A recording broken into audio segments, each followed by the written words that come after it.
اور جب منافق اور وہ لوگ جن کے دلوں میں بیماری تھی کہنے لگے کہ اللہ اور اس کے رسول نے تو ہم سے محض دھوکے کا وعدہ کیا تھا، اور جب ان میں سے ایک جماعت کہتی تھی کہ اے اہل یثرب، یہاں تمہارے ٹھہرنے کا مقام نہیں تو لوٹ چلو،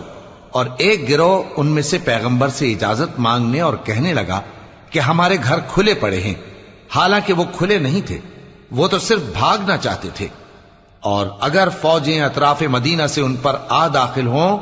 پھر ان سے خانہ جنگی کے لیے کہا جائے تو فوراً کرنے لگیں، اور اس کے لیے بہت کم توقف کریں،